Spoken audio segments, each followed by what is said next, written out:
حضرت ابو الحسن رحمۃ اللہ تعالی علیہ حضرت معاذ ابن جبل رضی اللہ تعالیٰ عنہ کے پاس بیٹھا کرتے تھے. فرماتے ہیں ان سے جو پیار بڑھا تو پھر میرا مصلی سے بھی بڑھ گیا.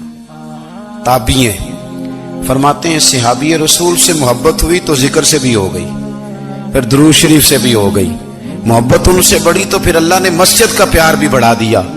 آپ فرماتے ہیں کہ میری ہر وقت طبیعت چاہتی تھی کہ بس اللہ اللہ کروں, بس اللہ اللہ کروں, بس نہ میں ذرا تھوڑی جان چھڑاؤں لوگوں سے, کو 10 منٹ ملے تو میں کو 4 نفل پڑھ لوں, میں تھوڑا سا نہ بچوں لوگوں سے, اور مجھے تسبیح ملے تو میں نہ کچھ 400-500 دفعہ استغفار پڑھوں, سبحان اللہ الحمدللہ اللہ اکبر لا حول ولا قوت الا باللہ, میں نہ تسبیحات پڑھوں.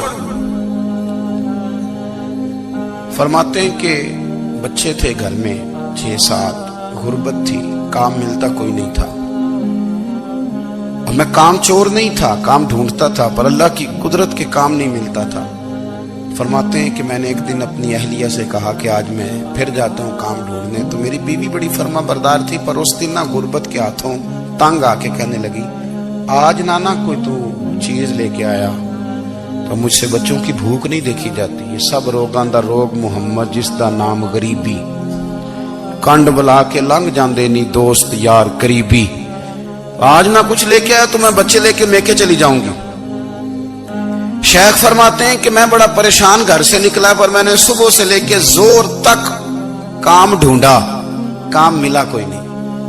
تو میرے دل میں خیال آیا چلو کام نہیں ملتا تو اللہ اللہ تو کرے نا, چلو بندوں کی مزدوری نہیں ملتی تو رب کریم کی عبادت ہی کرتے ہیں. فرماتے ہیں کہ میں نے نا فرات کے پانی سے وضو کیا, نہر کے, شدید دھوپ تھی, ساتھ ریت تھی اور ریت تپ رہی تھی. میں نے اپنا رومال وہیں مصلی کے طور پر بچھا لیا, اور فرماتے ہیں کہ زور سے لے کر عصر تک نماز پڑھی, دھوپ بھی پورے زور پہ, پر میرے سجدے کا ذوق بھی پورے زور پہ.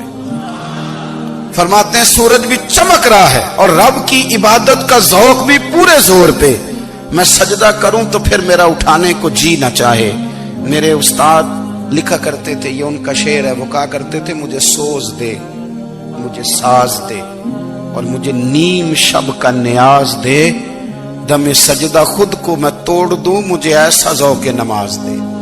اور میں تیری بہار کا پھول ہوں, میں کھلا بھی ہوں تو تیرے لیے, مجھے میری شاخ سے توڑ لے, مجھے اپنی زلف کا ناز دے.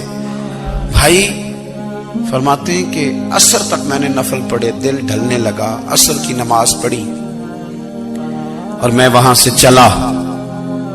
اب میں جب نکلنے لگا تو دل میں خیال آیا کہ چھوٹی چھوٹی دیواریں ہیں گھر کی, بغیر کچھ لیے جاؤں گا تو بیوی دور سے دیکھے گی تو شور کرے گی کہ پھر خالی ہاتھ آ گیا ہے.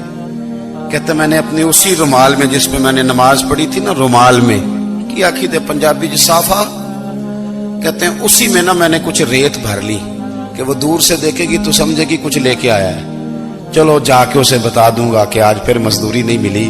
کہتے ہیں وہ ریت لے کر جب میں گھر میں گیا تو پہلے بیوی دروازے پہ کھڑی ہوتی تھی, پوچھتی تھی خالی ہاتھ آ گئے ہو, آج میں نے دیکھا تو ہے ہی کوئی نہیں. فرماتے ہیں میں اندر داخل ہوا, سلام لیے, کونے میں نے وہ رومال رکھ دیا اور میں نے آواز دی کہ بھلی مانس کہاں ہو. تو وہ کہنے لگی آپ منہ ہاتھ دھو لیں, میں روٹی لے کے آئی. میں نے کہا روٹی کہاں سے آ گئی, یہاں تو کئی دنوں کے فاقے, تو کئی دنوں کی غربت ہے, یہاں تو اس گھر میں تو فقیری ہے. فرماتے ہیں کہ وہ روٹی لے کے آئی اور اس وقت کی جو موجودہ نعمتیں تھیں, سمجھ لیں سلاد, اچار, ہر چیز ساتھ لائی. میں نے کہا کہ بچے کہاں گئے, کہنے لگی وہ کھانا کھا کے کھیلنے گئے, آپ کھانا کھا لیں آ جاتے. کھانا اس نے چن دیا. میں نے حیرت انگیز لہجے میں ساری نعمتیں اپنے دسترخوان پہ دیکھ کر کے بیوی سے پوچھا یہ کہاں سے آیا کھانا, بچوں کو تو نے کہاں سے کھانا کھلایا, یہ سارا کچھ کیسا ہے. کہنے لگی پتہ نہیں آج آپ کس کریم کی مزدوری کرنے چلے گئے تھے, پتہ نہیں کس کریم کی, میرے گھر میں تو اتنی نعمتیں آئی ہیں کہ مجھ سے سنبھالی نہیں جا رہی, اتنا اناج ہے, اتنا گندم ہے, کس کریم کے دروازے آج چلے گئے تھے. یہ کہتے کہتے وہ اٹھی اور اٹھ کر کے کہنے لگی پہلے بڑا کچھ آیا تھا, اب کیا لے آئے ہو. اور جا کر کے نا اس نے وہ ریت والا رومال کھولا کہنے لگے میں تو لے کے آیا تھا ریت، تو میرے رب نے اسے بھی سونے اور ہیرے بنا دیا تھا۔ جب آپ کی توجہ اللہ کی جانب، میرے نبی پاک صلی اللہ تعالی علیہ وسلم نے فرمایا ہر چیز اپنے رب سے مانگ، ہر چیز مانگ، ہر چیز مانگ۔ یا رسول اللہ کیا کچھ؟ میرے محبوب نے فرمایا تیرے گھر میں نمک بھی ختم ہو جائے تو وہ بھی اپنے رب سے مانگا کر، تو مانگنا وہ تجھے دے گا، تو اس کی بارگاہ میں کشکول طلب دراز تو کرنا۔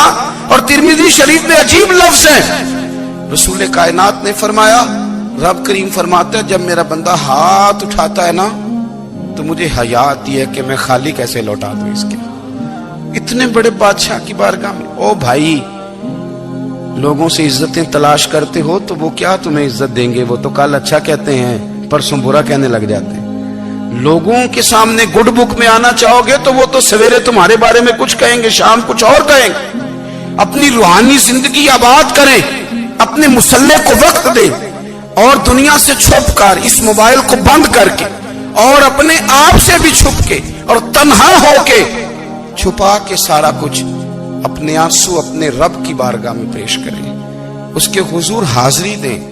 سنو نا ترمذی کی حدیث اور اسے یاد رکھنا، نبی پاک علیہ السلام نے فرمایا اپنے دکھ لوگوں کے سامنے نہ بیان کرنا، سیٹھوں نوابوں کو نہ بتاتے پھرنا، دنیا داروں کے سامنے جا کے نہ رونا کہ میں تکلیف میں ہوں۔ فرمایا اگر دنیا داروں کو دکھ بتاؤ گے رب تمہیں کبھی غنی نہیں کرے گا، اور لوگ ہیں کہ الٹا مذاق اڑائیں گے۔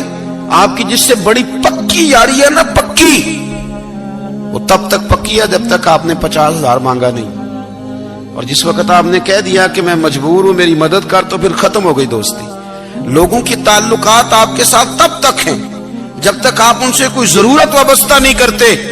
کریم محبوب فرمانے لگے بندوں کے سامنے دکھ نہ بیان کرنا، اللہ تجھے کبھی غنی نہیں کرے گا۔ تو اپنے دکھ اپنے رب کو بتا، تو دعائیں مانگ، تو اس کی بارگاہ میں حاضر ہو، تو اس کے حضور عرض کر۔ فرمایا اپنے دکھ اپنے رب کو بتا، وہ جلدی کرے یا دیر سے کرے تجھے ساری دنیا سے بے نیاز کر دے گا، تجھے کسی کا محتاج نہیں رہنے